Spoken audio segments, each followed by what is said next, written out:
Hello and welcome to session 335 in the AISafety.com reading group. Tonight we'll discuss the article "The Corrigibility Basin of Attraction is a Misleading Gloss" by Jeremy Gillen. Before we can get to the topic and the arguments, we'll need to define corrigibility. Eliezer Yudkowsky originally defined it in 2015 as an AI that cooperates with its creators in what they regard as a corrective intervention. Jeremy Gillen describes this definition in his article as motivated by a desire to enable iterative development of an AGI. In his summary, it's a workaround to reduce the risk if you mess up when you make an AI.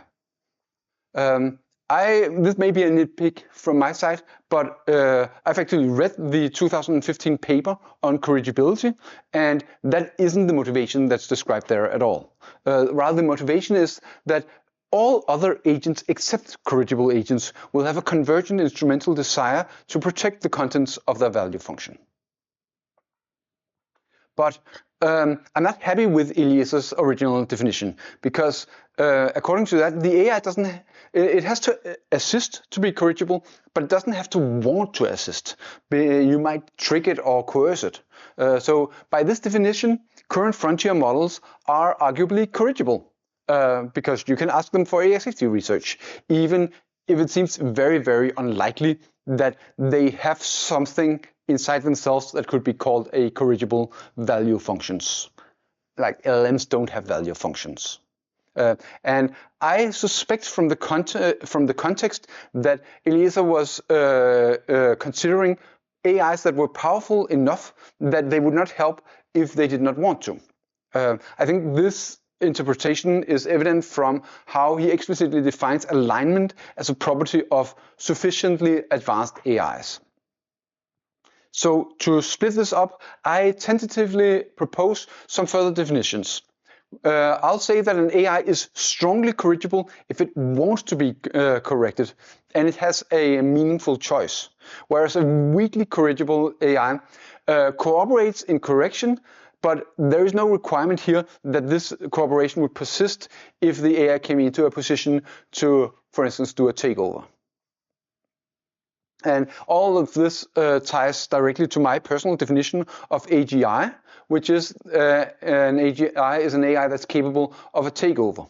And such an AGI will, by definition, need strong corrigibility to be safe. With this definition of corrigibility in hand, we can now further introduce Paul Christiano's 2017 definition of the corrigibility basin of attraction. So assume you have what Christiano calls a benign acts-based agent. And that is what we would now call a myopic AI that maximizes the approval of the principal. We sometimes call the principal the overseer. Now, the AI isn't super intelligent. It may in fact be a lot less smart than us, and it will certainly be uncertain about the value of the overseer. And further, Paul proposes that the thing the overseer wants is corrigibility, even if it's unclear to the overseer himself what that actually means. But this means that the AI will be motivated to investigate corrigibility and build more corrigible successor systems. And this will be sufficient to cause us to actually get more corrigible systems, and this works iteratively and turns into an attractor state in the field of all possible AIs. This can go wrong in many ways. For instance, no one knows how to build an approval maximizer, or even how to make an LLM myopic. And the core problem Paul identifies is how to ensure the AI knows that we don't want to be killed in this kind of thing. And AIs now are way smarter than that. It's really not the problem we are facing right now. And further, the assumption that the overseer wants corrigibility and only wants corrigibility is a very shaky assumption indeed. And for all frontier AI companies, this is just straight up false right now. And even if we wanted corrigibility, then we are of course confused about what corrigibility is. It's believable that we have just pointed totally at the wrong concept. And finally, our confusion about corrigibility might carry over to the AI. There's no guarantee that it would be sufficiently less wrong about what corrigibility is. Paul Christiano's overall conclusion is that the corrigibility is a very broad basin of attraction, and that we are very likely to fall into it, or that we already are in it. And this stands very much in contrast to Eliezer's arguments that corrigibility is anti-natural and very unlikely to happen by default. I want to specifically highlight the word robust, which Paul Christiano uses to describe corrigibility, because it does not mean what a modern reader might think. But back in 2017, AIs were very, very stupid. And it seemed plausible that their models could change dramatically as they got smarter. And Paul argued in his original post that corrigibility was robust in that smarter models would not suddenly conclude something very different. But modern LLMs are not like that at all, right? They clearly know what we want. So when we talk about robustness, we are talking about robustness in the face of what is called the distributional shift. And this is when the AI becomes powerful enough that it is capable of making a takeover if it so desires. So I also have some thoughts on this, because in contrast to Jeremy Gillen's, I believe that there is a strong corrigibility basin of attractor, and this is a moderately powerful effect. But the argument I will provide here, it hinges on the AI actually centrally wanting to be corrigible and not wanting anything else. So first, if we have a strong corrigible AI, then it would, again, not know what corrigibility means necessarily, only that it desired it. But the AI would be able to introspect and would be able to experiment with itself, and that could narrow the uncertainty of corrigibility. There would then be a process of simultaneously making the AI smarter and more corrigible, and provided the corrigibility increases are not outweighed by rapid capability gains, for instance, from reinforcement learning, then we'll move towards the center of some corrigibility basin.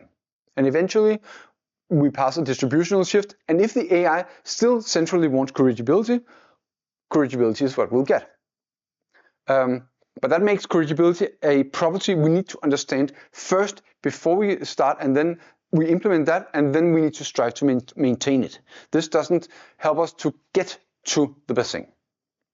And it seems like a major unresolved question if corrigibility is something that can be like measured by either us or by the AI, and we can measure capability very easily with evals and glorified IQ tests.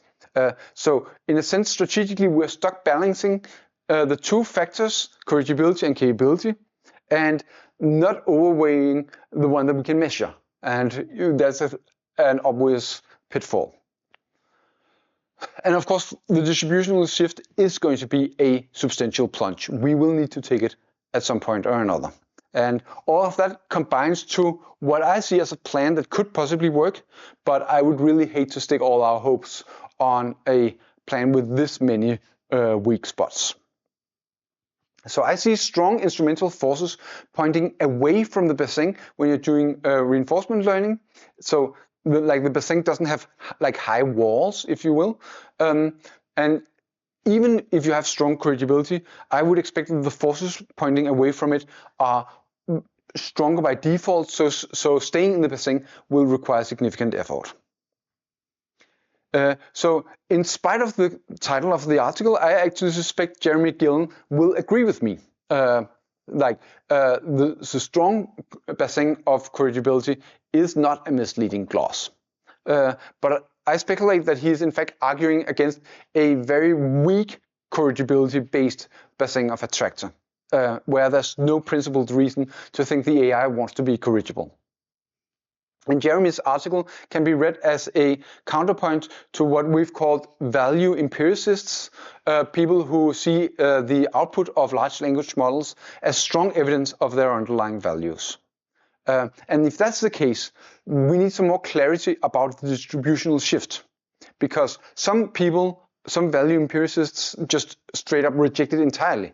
And if you reject it entirely, then this article is not going to be convincing to them at all. I think of this article as arguing against someone who believes there will be a distributional shift, but not a very large one. Returning to the article, Jeremy Gillen distinguishes two overall views on how to build corrigible agents. There are theoretical understanding-centric views and views that focus on practical engineering iteration. So at the far end of wanting theoretical understanding, we would find Eliezer's work on the hard problem of corrigibility. This is one of his proposed 20 desiderata for corrigibility. In my opinion, this is the best work on the topic. I would also highlight Max Harm's cast Corrigibility as Singular Target, which is about empowering the principle without manipulation. We've discussed that at length and had Max Harm as a guest here. But I should mention that since we've discussed his work, he has in fact found a significant flaw in his own work. So beware. So on the other end, here I've placed Paul Christiano with his hypothetical acts-based agents that are then used by iteration.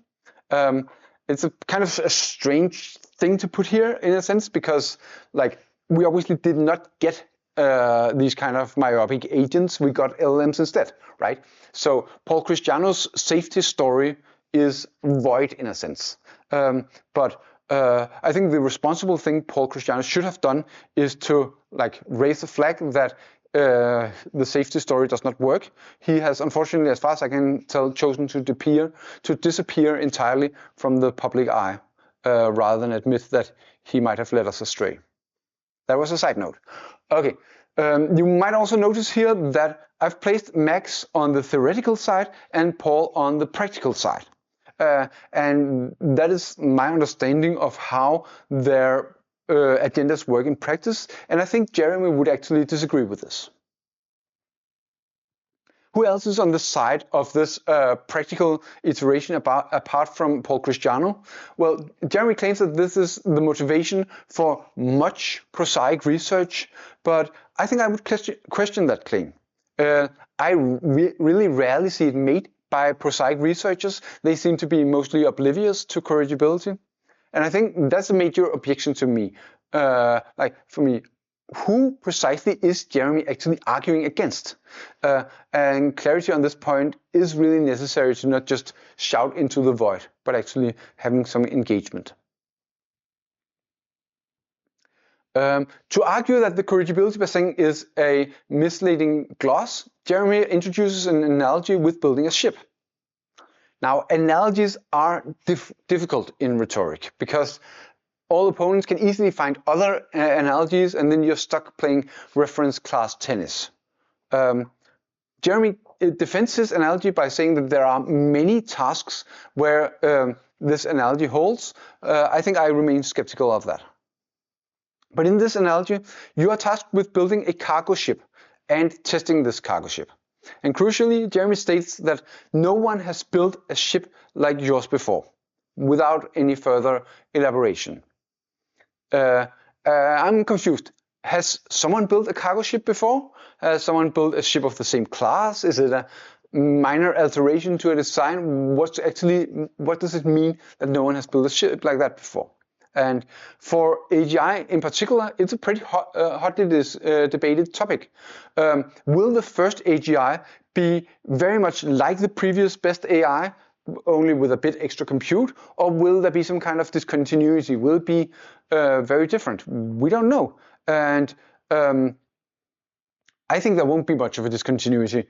But now we're totally talking about the wrong thing, because the distributional shift is not inside the AI. It's the relation of the AI to its environment that allows it to take over.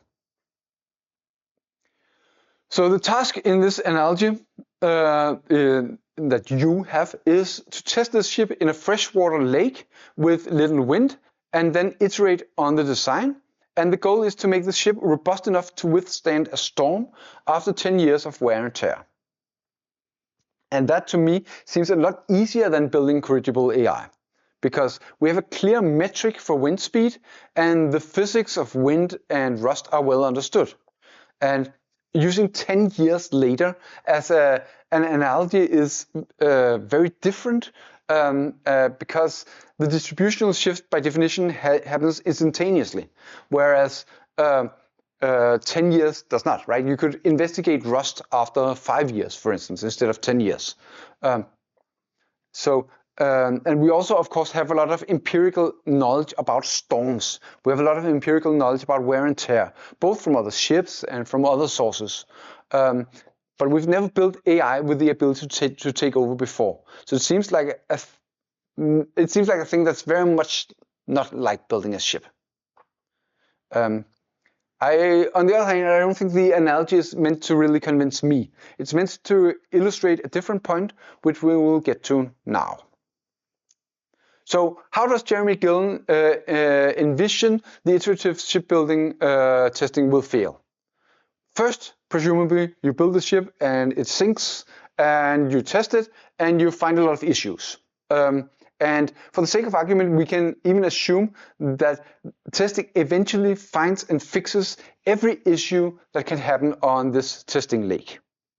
But of course, a real storm will place much more stress on the ship than what you can test. And there's no practical way to test 10 years of wear and tear. I feel here that Jeremy is conceding too much ground because the distributional shift very much isn't more of the same. Like literally, that's what the word distributional shift means. And we're sampling from a different distribution. But for the people Jeremy is trying to convince, the argument should focus on the patterns in the issues that we do observe. Because the core of Jeremy's analogy is that the step in the process where all visible issues that the lake test reveals have been fixed, and then there's no more way to progress after that. For deceptively aligned AI, we in fact expect to find like seemingly perfect alignment very soon, and that is like a very different situation because someone adversarially optimizing against us is very different from building a physical ship. Now, if the ship builder just makes minimal patches without understanding the underlying problems, you will eventually end up with a ship built entirely out of patches or something like that. And that's, of course, something that will fail in a storm. So in order to not build it out from patches, the shipbuilder needs to be able to measure or otherwise model the effects of additional wind and wear and tear. And that again feels strongly disanalogous to how we can hope to keep an AI capable of takeover corrigible. Because the problems are entirely separate in kind from the problem of preventing the AI from saying bad words. And if we believe that the takeover is the central part, then we need to say so. In the analogy, the iterative loop might run out of steam. But in reality, the kind of testing for the AI saying bad words is just completely disconnected from any improvement towards making it safer and less likely to do a takeover. So to move from Jeremy's corresponding story for how to iteratively build AGI, which is the ship in this analogy. So on the test lakes, there are 3 limitations to the AI that we're testing right now. The first is that they have little control over their real situation. The second is that most optimization is done at training time by the policy. There's not really much online learning. And third, one topic they haven't grappled with much is self-improvement, right? Because it's just not an option for an AI that is like not better than humans to improve itself yet. I'm not really sure these 3 things precisely characterize the distributional shift, because number 1, control, that seems like the central thing that enables everything else. And online learning and self-improvement, sure, there are new options, but there's so many more new options that come once you are above the human level. Like manipulating humans become an option, for instance.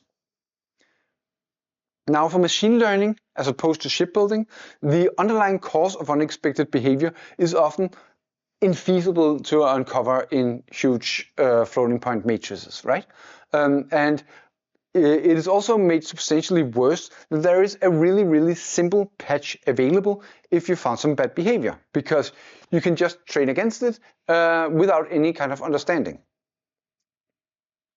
So to summarize, the argument is that this empirical feedback loop cannot work without a deep understanding of the problems.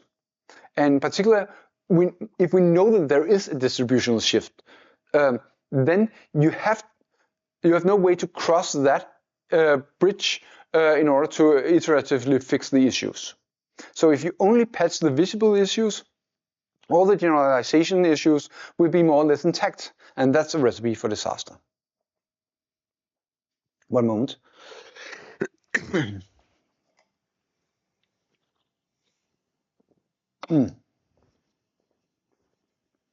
Jeremy Gill has a number of arguments for how the distributional shift places the AI in uncharted waters. A priori, we can observe that humans that are placed in novel, extreme, and unplanned situations often make errors, right? Does that imply that the AIs would do the same? I mean, possibly, but you need to be aware that AIs are not necessarily that human-like. They may do other strange things, and they may not be faced by this. Another classic problem is the risk of ontology shifts. In weird situations with rapid intelligence gain and dealing with infinities and this kind of thing is something where ontology shifts cannot be ruled out. Another problem is that AIs in general don't think about things that they can't achieve. And that means that an AI might not have thought very much about self-improvement before they are capable of a takeover, so they may be thinking entirely new thoughts at this special point. And of course, if they have a heuristic subgoal that is seeking approval, then that's a subgoal that may suddenly no longer hold and may cause the AI to behave radically different. We could imagine that there is instead some subgoal of approval seeking from an imagined overseer, but this could also break down in 3 more ways once we're at the distributional shift.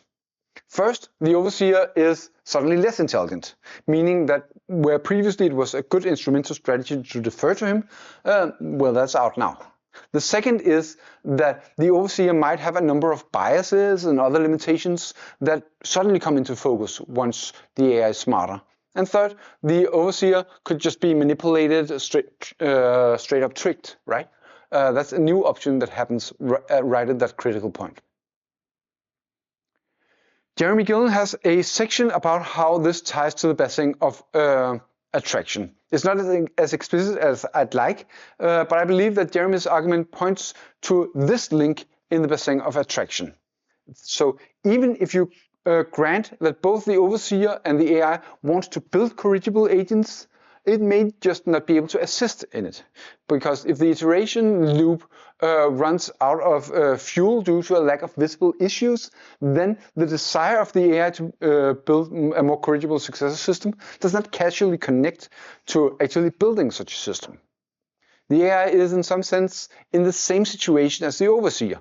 Yeah, like it also hasn't ever observed a distributional shift. This is unprecedented. So just having the AI does not really add any fuel to the engineering loop. There's no new problems that become visible now that the AI is helping.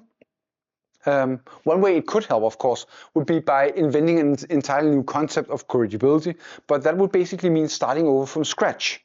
And that isn't the argument in the corrigibility Basin of attraction.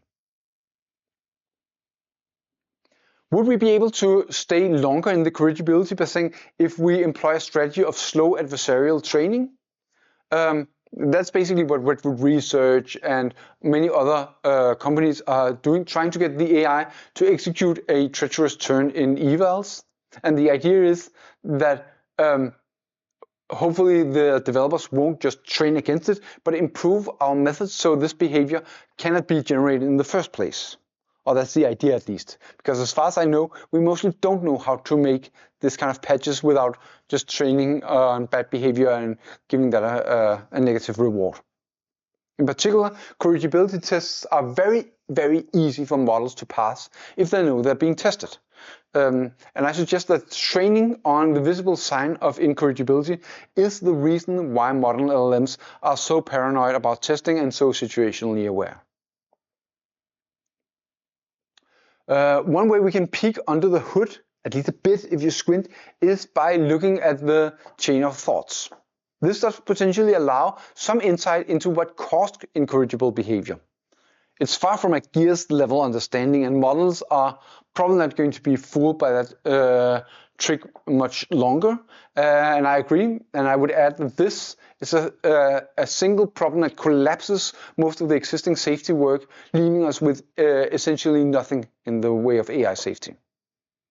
But even if you trust the chain of thoughts, then the distributional shift will cause the AI to think new thoughts that you haven't seen before.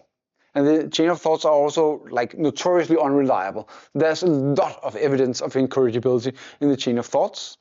We can see that already, and this is just brushed aside by decision makers. And it's actually difficult to imagine anything written in the chain of thoughts that would be sufficiently strong evidence to not deploy a model, because Dario Amodei will just say, the AI is role-playing. I guess that's what he is saying right now. Chain of thought monitoring also fails because models can often do enough thinking ahead in a single pass to either not need the chain of thoughts or figure out that it should omit some things from the chain of thoughts. Marinating, I think, is what the AIs call it themselves. Another problem with chain of thoughts monitoring is that there is a really, really temptingly easy way to fix an issue that you see in the chain of thoughts, which is to just, train against it. Now we fixed the problem, right? Now, if the AI only gets the option of self-improvement once it's on the other side of the distributional shift, then it may start to consider habits that it had no reason to consider in advance, like deference, obviously.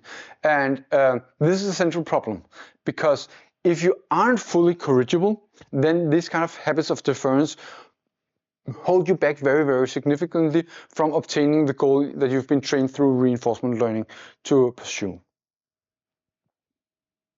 Jeremy Gillen isn't all pessimistic. There is a story where a corrigibility Basin-like structure leads to good outcomes. This requires that the corrigible feedback loop ends up with the AI convincing the overseer to basically stop and start over. And that isn't entirely impossible, right? Because the corrigible AI might be well placed to see the problems, and the overseer, of course, is also very well positioned to see the problems in theory, but in practice, not so much. Because the only engineers that are left at the frontier AI companies are the most reckless ones, and they are obviously building the AI in their own image. So we should also expect correspondingly reckless AIs. Jeremy suggests that we could get into a corrigibility thing, but that would require quite a few things. We'd need interpretability into what the AI actually believes and desires, and some structured way of knowing that these are the actual desires and goals and values. Preferably mathematical proof, but there may be other ways. We'd also need to be able to figure out if things like deference and approval seeking, are they merely strategic heuristics, and we need to understand how these are likely to change as the AI improves in intelligence. Somewhat out of the blue, Jeremy would also like a Bayesian prior, should one exist. And given all this, Jeremy suggests a corrigible iteration loop would be possible, even if difficult. I suspect we need a lot more than that, including, as I said previously, some way to quantify corrigibility to ensure that capability doesn't outpace it. Let's finish by going over what Jeremy concludes based on these arguments. First, there's just no principled way to examine the values and thus iterate in this way with current large language models. It's hard for me to be sure about what future research will uncover. I guess I predict Jeremy is correct here, but predicting the future is hard. A second conclusion is that the weird LLM behaviors like glitch tokens are evidence of the labs really not knowing what they're doing. And that's also a conclusion I pretty much endorse. Jailbreaks is a shift in distribution. It's just an analogy for the distributional shift, and that may be valuable for a rhetorical point of view. I agree, it's a shift, but it's also a very different shift from the distributional shift that comes when the AI is smarter than us. So I'd be really cautious about concluding more than frontier lab incompetence from the existence of jailbreaks. There is a deeper correspondence where anti-jailbreak training turns out to be anti-corrigibility training, and this, I believe, is very important. The kind of empirical work that labs call alignment isn't anything that could hope to help with Eliezer-style alignment. And I agree with this, but I note that we've basically lost the battle of that definition. We need to use better words for this.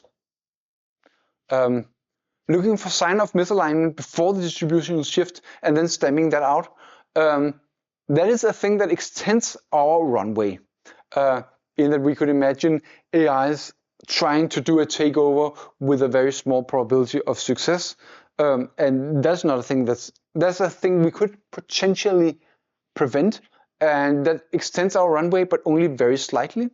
So in theory, this kind of defense in depth ought to be really valuable. But in practice, I expect the safety washing effect just ends up making it counterproductive. Sorry, Boxleyers. A darker conclusion is that the work done by maths and by the labs, and that's funded by coefficient giving, all of that is very unlikely to persist through the distributional shift. To this, I feel we can soon add the funding that Anthropic incoming IPO might provide, or any kind of desperate state-funded Hail Marys, or anything like that.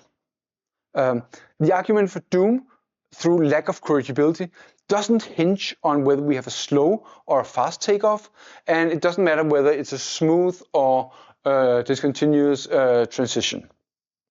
I agree with this conclusion, but I still think that investigating which one it is important for figure out how to optimally shape the coordination to pause. Like if it is a very fast transition, then if we can predict that, everybody will agree it's very scary.